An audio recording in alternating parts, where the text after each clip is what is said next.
Imagine a magical place where you can watch hundreds of adorable penguins waddle around, see majestic albatrosses soaring through the sky, and giant petrels roaming freely. This incredible birdwatching wonderland does exist, and it's in the Falkland Islands, a group of islands that are quite far, far away. But wait, all the way in London, something interesting is happening about the Falkland Islands, which are over 13,000 kilometers away from them. These tiny islands have a long history, and there's even been a war fought over them in the past between Britain and Argentina. Now, a meeting between the EU, some Latin nations, and Caribbean nations has sparked a fire as Argentina brings up an old claim over the Falklands. To make this even more dramatic, the EU referred to the Falkland Islands by their Spanish name, making Britain super angry.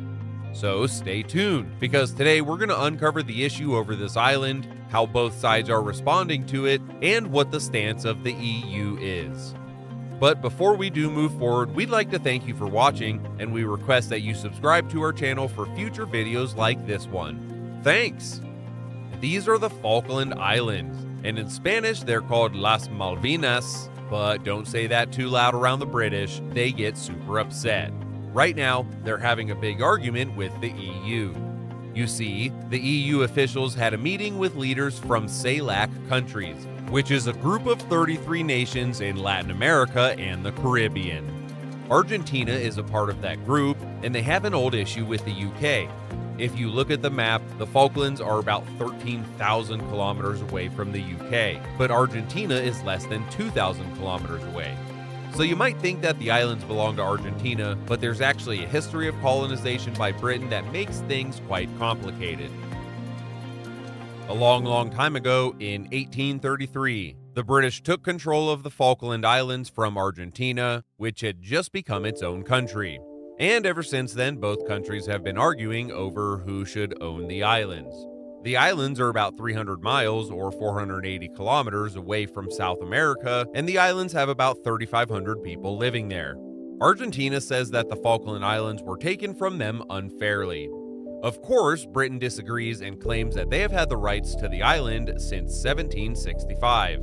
In 1833, Britain even sent a warship to kick out Argentine forces who wanted control over the islands. The big conflict happened in 1982 when Argentina's military, which was led by Leopoldo Galtieri, invaded the Falklands, trying to take them by force. They didn't think that Britain would do anything about these far away and not so populated islands, but they were totally wrong. Britain's strong leader, Margaret Thatcher, known as the Iron Lady, showed great determination. She sent soldiers to get the islands back, and this led to the short but fierce Falklands War. Sadly, many soldiers lost their lives in that battle, 649 from Argentina and 255 from Britain. In the end, the islands remained with Britain. Galtieri's leadership fell just a few days later after the end of the war. This war merits attention because it's the last time that Argentina tried to take the islands by force. Since then, they have been arguing over them, but not through war. Argentina is still not thinking of giving up its claim. They still believe that the Falklands belong to them. But now its constitution says that they should try to get the islands back through peaceful methods only. So let's talk about what happened recently. Representatives from Argentina spoke about their claims on the Falkland Islands at an EU summit, and the EU did acknowledge their claim, just like they always have. The dispute between the two countries has never been resolved, so that's nothing new there. But there was something that made the British a little bit upset. After the summit, a statement was released, and it said this about who should own the Falkland Islands. The European Union noticed CELAC's historical position, which believes in talking and following international laws to peacefully solve agreements.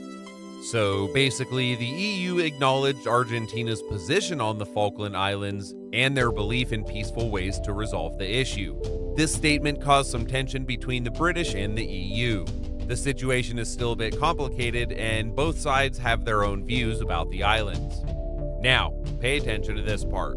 Notice what the islands were called in the statement: Las Malvinas / Falkland Islands, which is the Argentinian name of the disputed territory. Some people in the UK felt like it was a snub to Britain. You see, the UK left the EU in 2020, so they weren't at the summit to explain their side of the story. The Argentine politicians got excited about this. President Alberto Fernandez tweeted that Argentina's claim to the islands through peaceful ways of talking is still strong. And the country's foreign minister also tweeted, calling it a big win for Argentine diplomacy. It sounds like they're making a big fuss about something that might not really change anything. On the other hand, the EU won't force Britain to hand over the islands to Argentina. But despite that, the British are acting like it's a big deal. After the statement was made, British diplomats asked the European Council President, Charles Mitchell, to explain what the EU really meant. Many British politicians are really angry and are saying that the EU is being childish. They are even accusing them of making things tense between countries. Even the British Prime Minister, Rishi Sunak, joined in, and he said that the EU's choice of words was simply not good. But later he mentioned that the EU clarified that their position on the islands had not changed at all. The local government of the Falkland Islands also didn't like the use of Malvinas in the statement, and they asked the EU to respect their right to decide their own future. In a statement, Teslin Barkman, who is the deputy chair of the Falkland Islands Legislative Assembly, expressed dissatisfaction because their islands were called by a name given by unfriendly Argentina without asking them or the UK government. And back in 2013, the people living on the Falkland Islands voted with a big majority to stay a part of the UK. Let's not forget the irony here that someone whose ancestors were once colonized is now defending a British colony. Anyway, let's see what the EU said at first. Some people made fun of the British, and one official said the UK is not part of the EU, and they're upset about the use of the word Malvinas. If they were still in the EU, maybe they just would have fought back against it. And that was a little joke about Brexit. Another EU statement said that the situation is still the same and they didn't take a side on the issue. It's like they didn't want to be involved. So it really doesn't seem like the EU is giving in or running away from the problem. But Sunak, the British Prime Minister, might try to make it look that way. His party's popularity is not great, and they want any win that they can get, even if they have to manufacture it.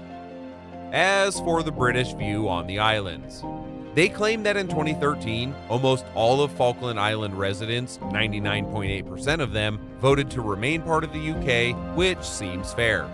However, some people think it's not entirely right to populate a disputed territory with your citizens and then use that as a reason for your claim. Sometimes looking at the geography might make more sense than just having a referendum. Now, we invite you to share your thoughts in the comments below. Please do subscribe to the channel if you like our content. We will catch you in the next video. Thank you so much for watching, and goodbye.